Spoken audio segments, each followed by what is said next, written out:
소리로 듣는 행위만으로도 지친 영혼을 포근히 감싸 안아주는 부처님의 5가지 지혜가 이 영상을 마주하신 모든 분의 일상에 커다란 축복으로 머물길 간절히 소망합니다.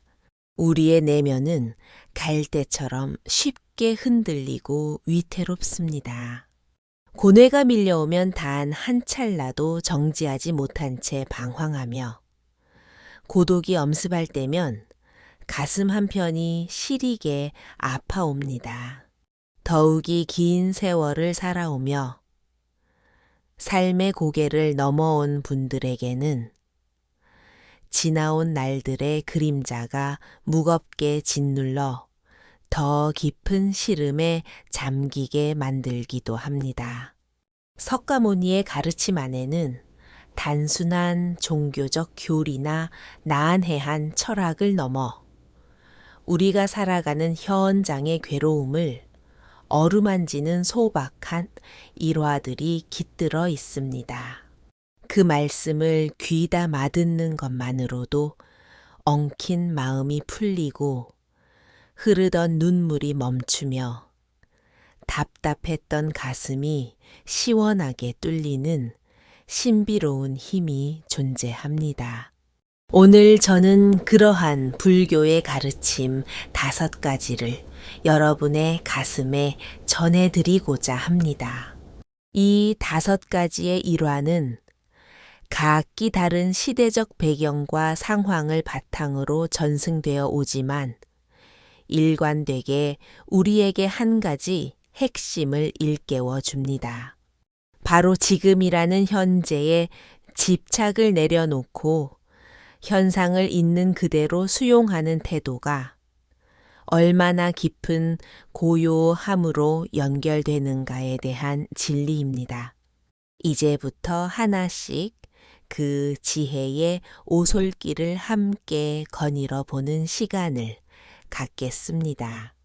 제1부 한 잔에 정수가 전하는 자비심. 아득한 옛날 어느 외딴 마을에 유달리 지독한 가뭄이 발생했습니다. 푸르렀던 들판은 누렇게 타들어갔으며 마을의 우물들은 바닥을 드러내고 마른 흙먼지만이 바람에 흩날릴 뿐이었습니다. 마을 주민들은 기력을 잃었으며 어린아이들조차 마실 것을 갈구하다 지쳐 쓰러지는 일이 빈번했습니다. 그 공동체 안에는 한 젊은 구도자가 머물고 있었습니다. 그는 항상 성자의 말씀을 가슴 깊이 간직하며 정진했습니다. 그러나 이번에 닥친 가혹한 시련 앞에서는 그 역시 어찌할 도리가 없었습니다. 목구멍은 타들어가고 입술 주변은 거칠게 갈라졌습니다. 이대로 가다가는 나조차 생명을 유지하기 힘들겠구나. 그런 절망적인 생각을 하던 찰나 그는 기적적으로 작은 물 한 잔을 손에 넣게 되었습니다. 그는 그릇 안의 액체를 가만히 응시했습니다. 투명한 물방울이 스며드는 햇살을 받아 영롱하게 반짝였습니다. 단 한 모금만 들이켜도 다시 살아날 것 같다는 강렬한 욕구가 몸 끝까지 차올랐습니다. 하지만 그 순간 어디선가 가냘픈 신음소리가 귓가를 자극했습니다. 어머니 목이 너무 말라요. 한 어린아이가 길가에 힘없이 누워 있었습니다. 작은 손가락은 메마른 땅을 더듬고 있었으며 입술은 이미 하얗게 변해 있었습니다. 구도자의 눈동자가 강하게 흔들렸습니다. 내가 마셔도 살 수 있고 저 어린 생명이 마셔도 살 수 있겠구나. 과연 이 생명수는 누구의 몫이어야 하는가. 그 갈등의 순간 내면에서 부처님의 성스러운 음성이 들려왔습니다. 자비라는 것은 자신을 소멸시키는 희생이 아니라 타인을 살림으로써 진정한 나를 부활시키는 행위이다. 구도자는 떨리는 손길로 그릇을 받쳐들고 아이의 입술에 조심스럽게 생명수를 흘려보냈습니다. 시원한 물방울이 아이의 메마른 감각을 일깨웠습니다. 아이의 눈동자에 점차 생기가 돌아오고 거칠던 호흡이 다시 평온하게 안정을 되찾았습니다. 아이의 맑은 눈빛은 100마디 감사 인사보다 깊은 울림을 주었고 그 찰나 구도자의 심연에도 형언할 수 없는 평화가 깃들었습니다. 이 광경을 목격한 마을 이웃들이 하나둘씩 주변으로 모여들었습니다. 저 수행자가 자신의 갈증을 뒤로 하고 어린 생명에게 물을 나누었구나. 그들은 깊이 감복했으며 자신들이 숨겨두었던 마지막 자원을 꺼내어 공유하기 시작했습니다. 식량을 나누어 주는 사람도 있었고 새로운 샘을 찾기 위해 힘을 합쳐 땅을 파헤치는 이들도 늘어났습니다. 그 보잘것 없어 보이던 한 잔의 물이 희망의 씨앗이 되어 마을 전체가 다시 일어설 동력을 얻었습니다. 성자께서는 다음과 같이 설파하셨습니다. 사소한 자비의 실천이 결국 거대한 깨달음의 바다로 연결된다고 한 잔의 물은 미약해 보일지라도 그 본질 안에는 생명을 구원하는 위대한 힘이 내포되어 있습니다. 그리고 그 이타적인 힘은 결국 나 자신을 구원하는 유일한 통로가 됩니다. 우리의 일상적인 삶 또한 이와 다르지 않습니다. 타인에게 건네는 작은 미소 한 번, 따뜻한 배려의 말 한마디, 식탁 위에서 밥 한 숟가락을 나누는 그 고운 심성이 누군가에게는 절망 속에서 만나는 생명수가 됩니다. 여러분께서도 오늘 자신의 마음에 따뜻한 물 한 잔을 담아 보시길 바랍니다. 그 온기는 반드시 타인의 고통을 적셔줄 것이며 여러분의 내면 또한 말할 수 없는 평온으로 가득 채워줄 것입니다. 제2부 비워진 기구의 지혜. 옛날 깊은 산골에 명망 높은 스승이 거주하고 있었습니다. 그의 높은 덕망을 전해 듣고 전국 각지에서 수많은 이들이 가르침을 얻고자 몰려왔습니다. 어느 날 지식이 해박한 한 학자가 스승을 예방했습니다. 그는 수많은 서적을 섭렵한 지식인이었으며 자신이 쌓아온 학식에 대해 대단한 자부심을 품고 있었습니다. 그는 스승에게 정중히 인사를 올린 뒤 자신의 고민을 털어놓았습니다. 저는 이미 세상의 수많은 경전과 심오한 철학을 마스터했습니다. 그럼에도 불구하고 제 마음은 여전히 갈피를 잡지 못하고 불안합니다. 부디 저에게 진정한 깨달음의 문을 열어주십시오. 노승은 학자를 물끄러미 바라보다가 아무 말 없이 찻잔과 물 한 가리를 준비했습니다.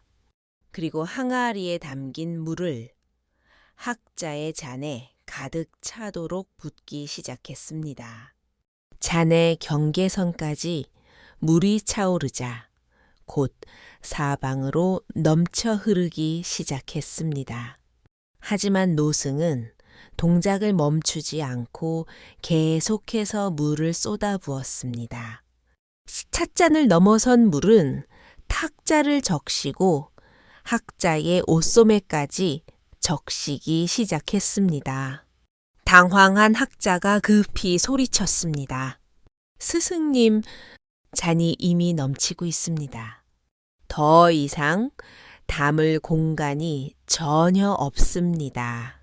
그제야 노승은 인자한 미소를 지으며 물줄기를 거두었습니다. 그리고 나지막한 목소리로 말했습니다. 그대의 내면 상태도 현재 이 찻잔과 다를 바가 없구나. 이미 스스로의 지식과 편견으로 가득 채워져 있기에 새로운 깨달음의 씨앗이 자리 잡을 틈이 전혀 없도다. 먼저 그 안을 깨끗이 비워내야 한다. 그 텅 빈 공간 속에 비로소 진리의 빛이 스며드는 법이다. 학자는 부끄러움에 얼굴이 붉게 달아올랐습니다. 자신의 마음이 얼마나 오만함으로 가득 차 있었는지를 뼈저리게 통감하는 순간이었습니다. 그는 고개를 깊이 숙이고 길게 탄식하며 자신을 되돌아보았습니다. 이 이야기는 현대 사회를 살아가는 우리에게도 매우 중대한 교훈을 전달합니다. 세상을 살아가며 우리는 수없이 많은 정보와 지식을 축적하며 살아갑니다. 나이가 들어갈수록 나는 이미 모든 것을 알고 있다는 착각의 방이 커지게 마련입니다. 그러나 그러한 아집이 바로 한가리를 가득 채워 넘치게 만드는 쓸모없는 물과 같습니다. 꽉 차 있으면 더 이상의 성장은 불가능합니다. 새로운 통찰도 진정한 행복도 빈틈없는 마음의 그릇 안에서는 머물 수가 없는 법입니다. 부처님께서는 늘 강조하셨습니다. 억지로 채우는 욕심보다 스스로 비워내는 행위가 훨씬 고차원적인 지혜의 길이라고. 비움이라는 것은 곧 인생의 여백을 의미하며 그 비어있는 공간에서 진정한 진리가 꽃을 피우는 것입니다. 우리의 심연이 고집과 탐욕으로 가득 차 있을 때 행복이라는 손님은 들어올 자리를 찾지 못하고 떠나갑니다. 하지만 마음을 투명하게 비워내면 스쳐가는 작은 바람도 평화롭게 느껴지고 타인의 작은 미소조차 깊은 울림으로 다가올 수 있습니다. 인생의 어떤 지점에 있든 자신의 마음이라는 항아리를 수시로 점검해 보십시오. 혹시 너무 많은 욕망으로 넘쳐나고 있지는 않은지 확인해야 합니다. 그때는 천천히 모든 것을 내려놓고 비워내야만 합니다. 그 비움의 행위가 바로 참된 지혜의 시작이며 영원한 안식으로 들어가는 문이 될 것입니다. 제3부 눈 덮인 암자의 노승과 동자승, 옛날 아주 깊은 숲속 작은 암제 노승과 어린 제자가 동고동락하며 지내고 있었습니다. 그 절은 투박한 나무로 건축된 고요한 수행처였으며 계절의 흐름이 가장 선명하게 투영되는 장소이기도 했습니다. 어느 추운 겨울날 하늘에서는 소리도 없이 하얀 눈송이가 흩날리기 시작했습니다. 바람 한 점 불지 않는 산사는 적막에 휩싸였고 온 대지가 순백의 옷으로 갈아입는 풍경은 마치 환상 속의 한 장면 같았습니다. 제자는 눈앞의 경치에 매료되어 감탄사를 연발했습니다. 스승님, 이토록 눈부신 설경은 생전 처음 목격합니다. 마치 온 세상이 새롭게 창조된 것만 같습니다. 노승은 인자하게 웃으며 대답했습니다. 참으로 아름답구나. 하지만 눈이라는 존재가 단순히 시각적인 아름다움만을 지닌 것은 아니란다. 야, 나와 함께 밖을 걸어보지 않겠느냐. 노승과 제자는 눈이 소복이 쌓인 마당으로 발을 내디뎠습니다. 걸음을 옮길 때마다 뽀드득거리는 소리가 적막한 공기를 깨뜨렸습니다. 잠시 후 노승은 발걸음을 멈추고 제자에게 자신들이 걸어온 길을 가리켰습니다. 잠은 제자야, 저 뒤에 남겨진 흔적들을 보아라. 눈 위에 새겨진 발자국은 결코 쉽게 사라지지 않는단다. 따뜻한 햇살이 내리쬐거나 오랜 시간이 흘러야만 비로소 희미해질 것이다. 사람의 언행 또한 이와 똑같은 원리를 지니고 있다. 한 번 남겨진 말과 행동의 흔적은 쉽게 지워지지 않는 법이니라. 제자는 깨달음을 얻은 듯 고개를 끄덕였습니다. 그러나 여전히 풀리지 않는 의문이 있는 듯 다시 질문했습니다. 그렇다면 스승님, 저희는 어떤 마음가짐으로 살아가야 합니까? 노승은 눈밭에 가만히 앉아 손바닥으로 차가운 눈을 가볍게 쓸어내렸습니다. 그리고 다음과 같이 일러주었습니다. 눈은 차갑고 때로는 무겁게 느껴지지만 시간이 흐르면 결국 스스로 녹아내려 자취를 감춘다. 사람 사이의 과오나 마음에 입은 상처도 이와 비슷하다.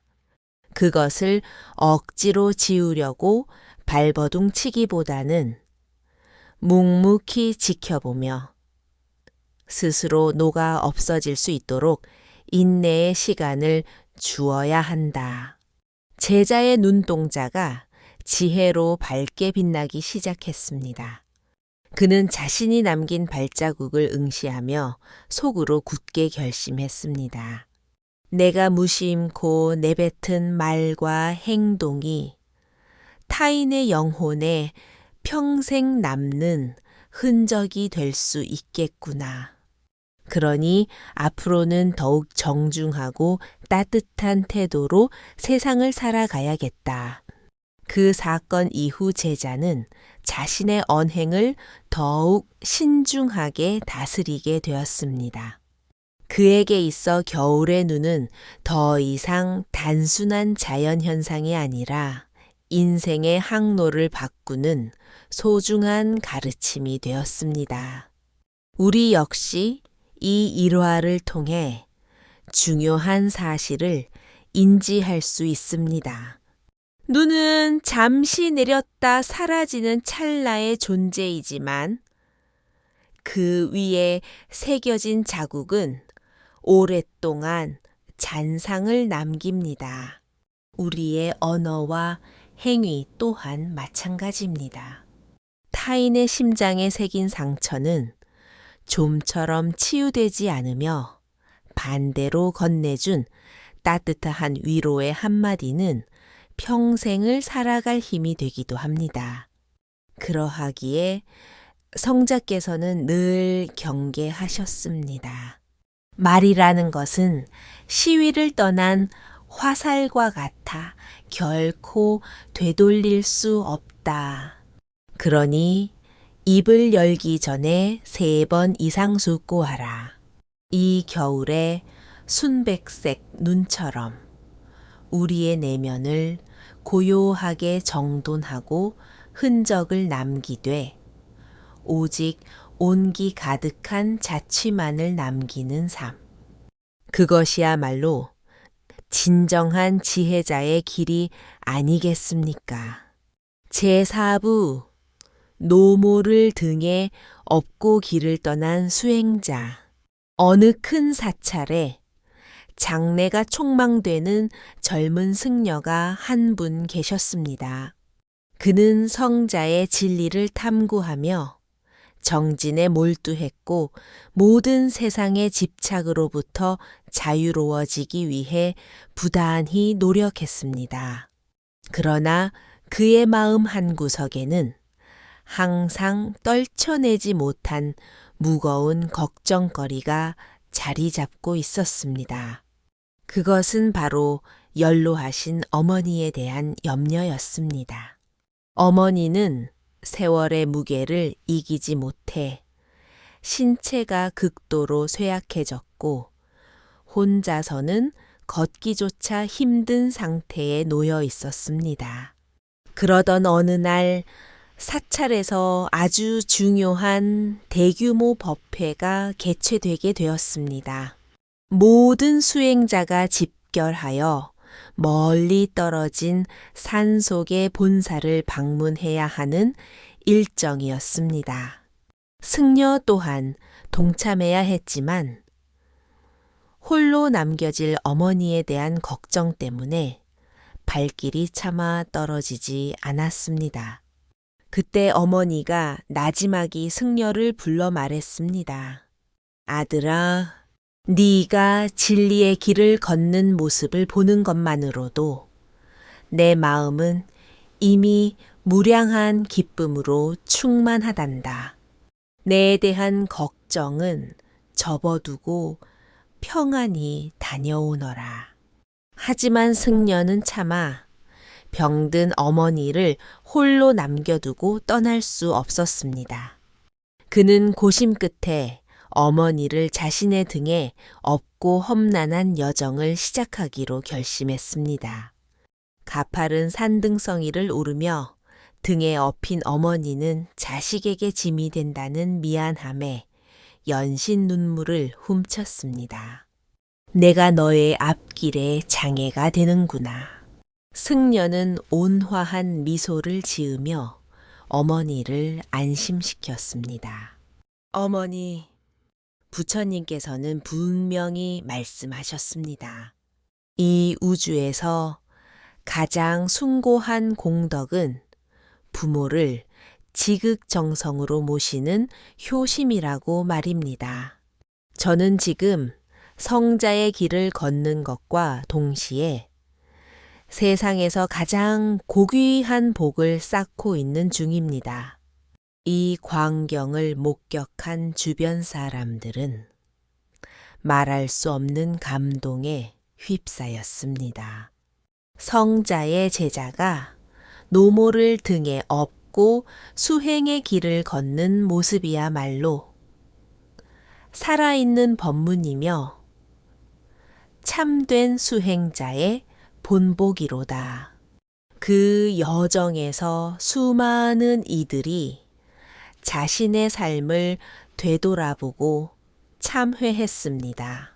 수행이라는 것이 깊은 산 속에서 홀로 명상에 잠기는 것만이 아니라 곁에 있는 부모님을 공경하고 사랑하는 지점에서부터 시작된다는 진리를 몸소 깨닫게 된 것입니다.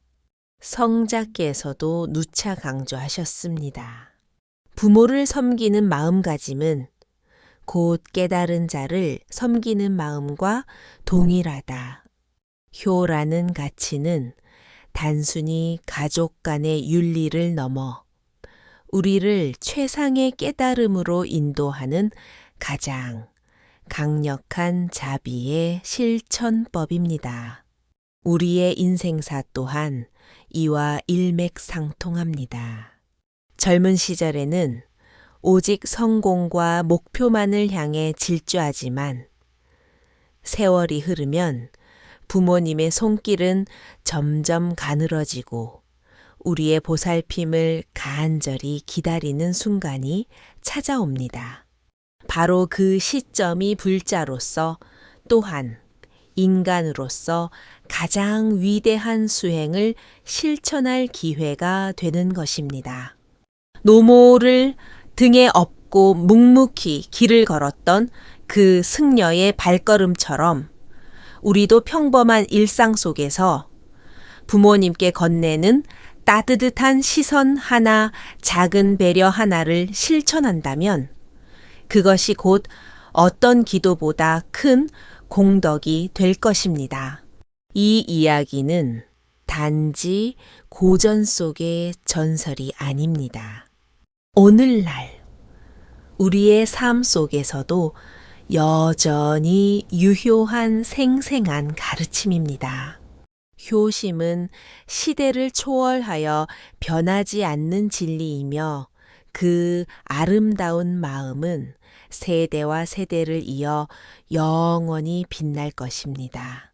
제5부 진흙탕 속에서 피어오르는 연고체 신비, 옛날 어느 커다란 연못 근처에 평화로운 마을이 형성되어 있었습니다.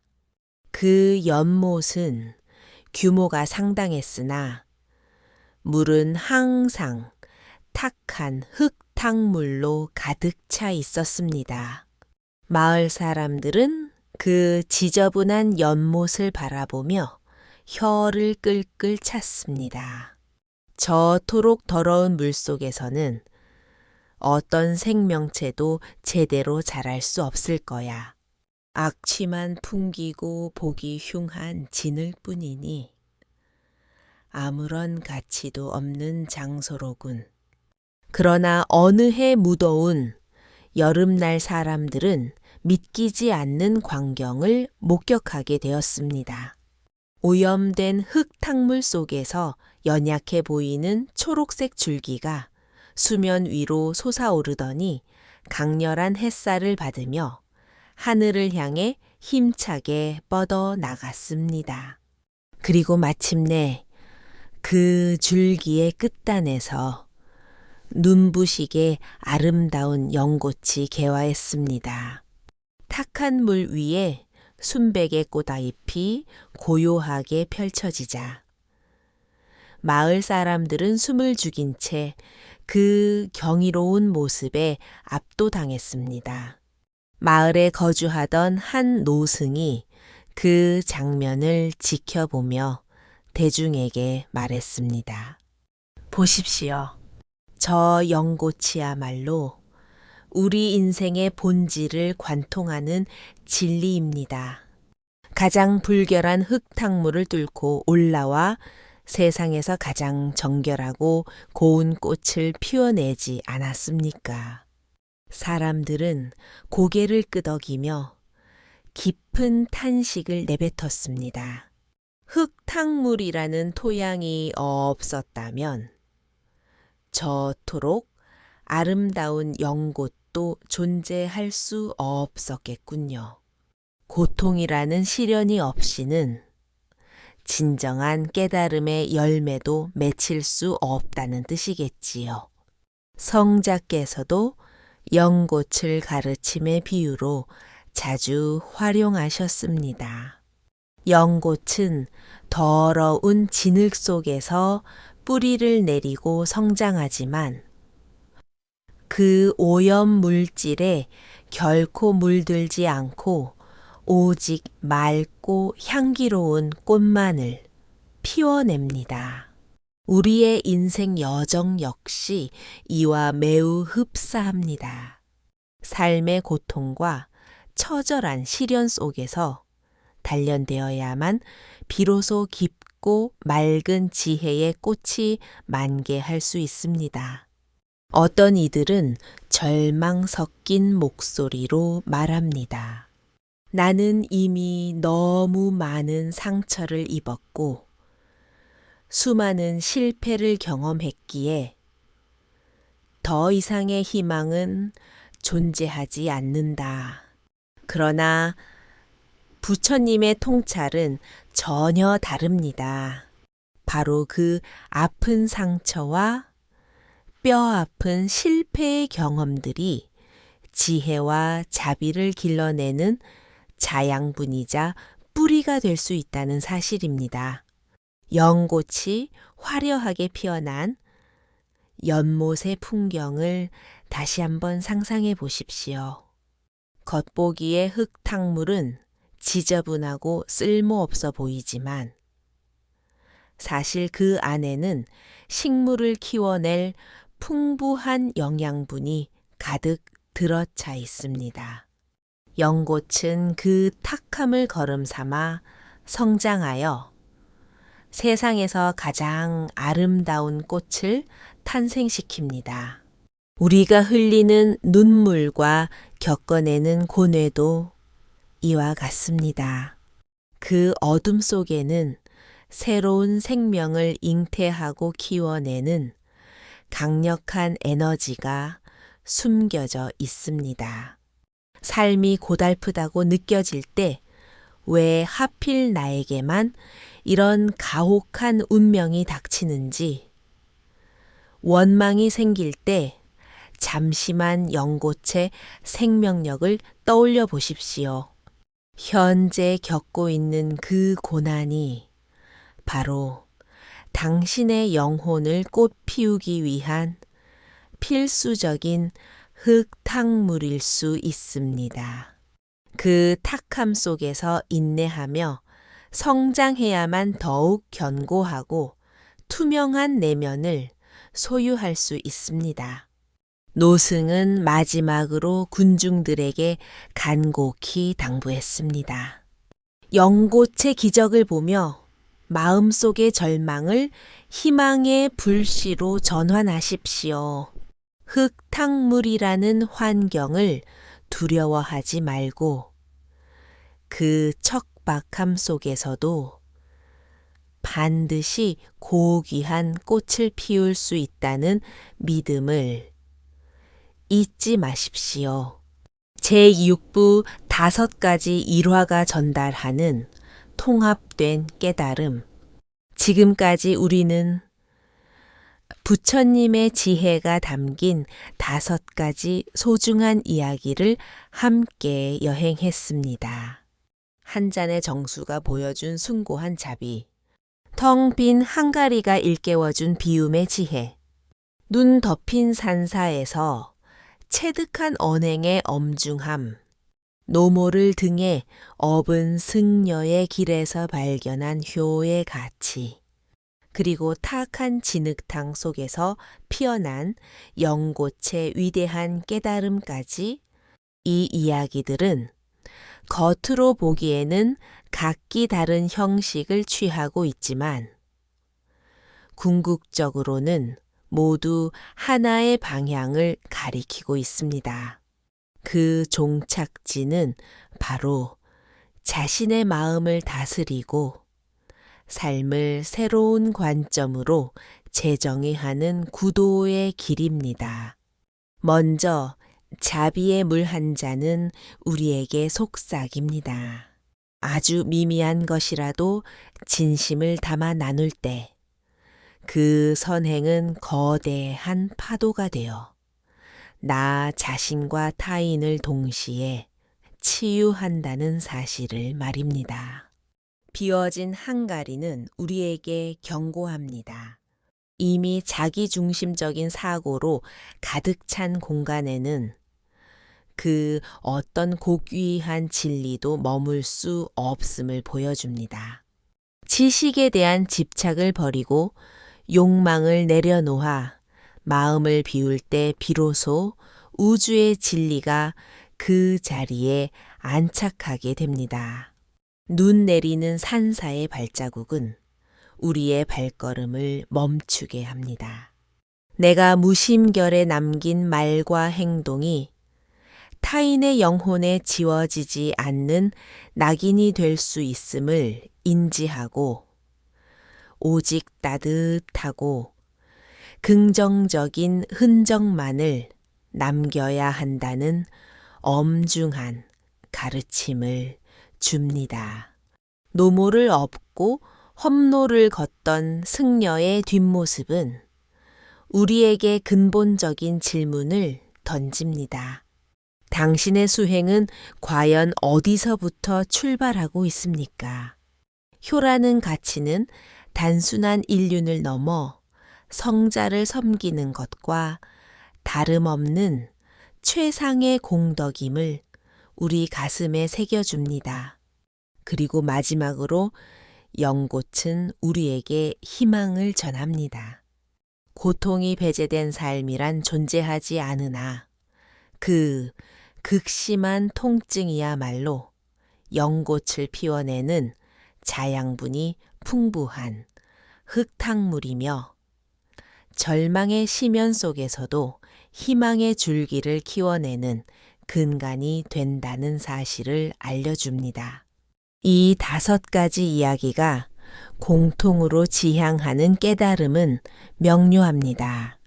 자신의 삶에 닥친 고난과 역경 속에서 자비의 씨앗을 발견하고 지혜의 빛을 찾아내는 것. 그것이 바로 불교의 핵심이며 우리가 살아가야 할 진정한 인생의 항로라는 점입니다. 세상을 살다 보면 누구나 거센 풍랑을 만나는 시기가 찾아옵니다. 육체는 병들고 인간관계는 어긋나며 흐르는 세월은 무거운 짐이 되어 우리를 압박합니다.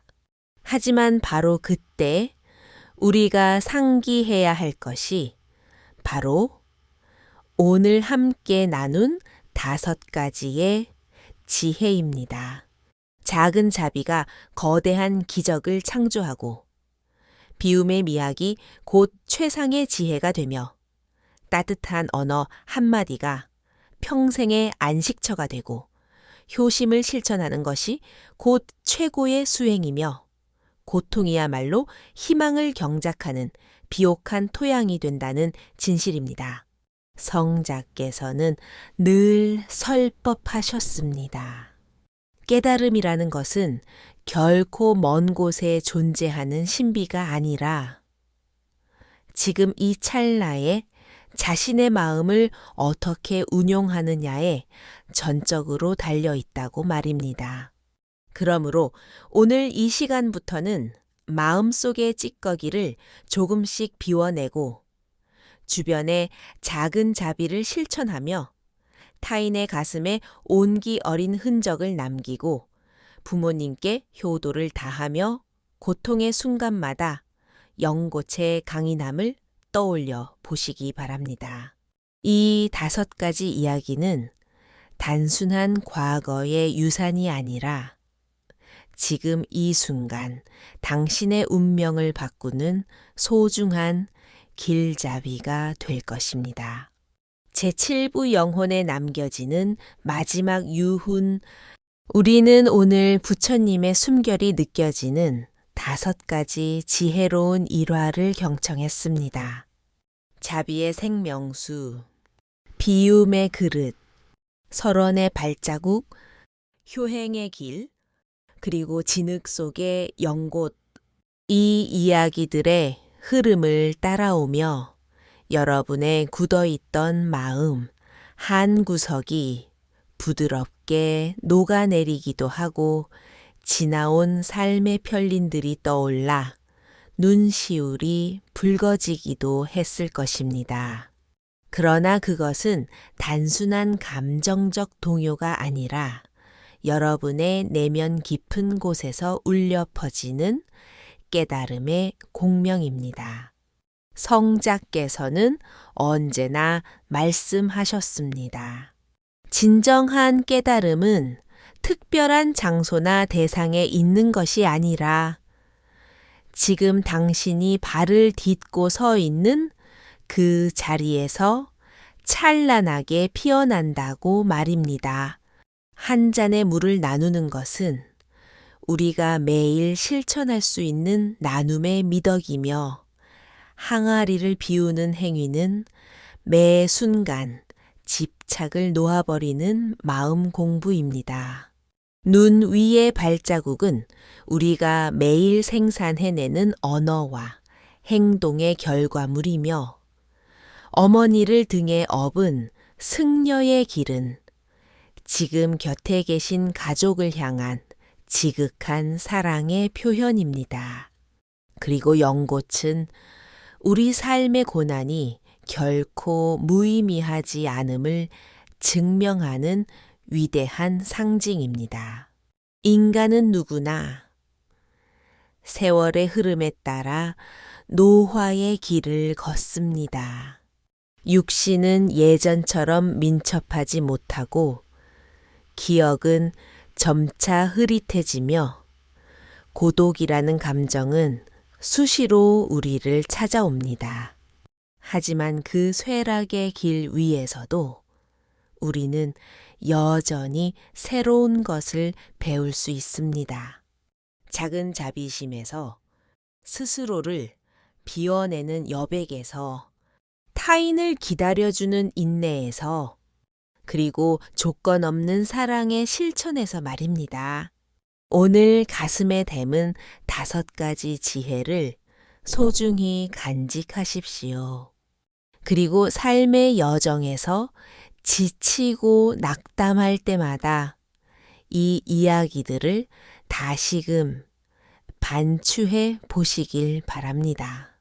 한 잔의 물처럼 맑은 자비를 베풀고 텅 빈 항아리처럼 마음을 정돈하며 내리는 눈처럼 고요하게 순리대로 흘러가고 승려처럼 효의 도리를 다하며 연고처럼 고통의 진흙 속에서도 고귀한 꽃을 피워내는 삶. 그것이 바로 참된 구도자의 길이며 인생을 평화롭고 풍요롭게 살아가는 지혜의 정수입니다. 이제 조용히 두 눈을 감고 오늘 접한 가르침들을 천천히 심연에 새겨보십시오. 그리고 스스로에게 굳게 약속해 보십시오. 나는 자비로운 마음으로 내면을 채우고 비움의 미학으로 지혜를 얻으며 사랑의 힘으로 남은 생을 찬란하게 살아가겠다. 그 거룩한 다짐이 바로 오늘의 마지막 가르침이 될 것입니다.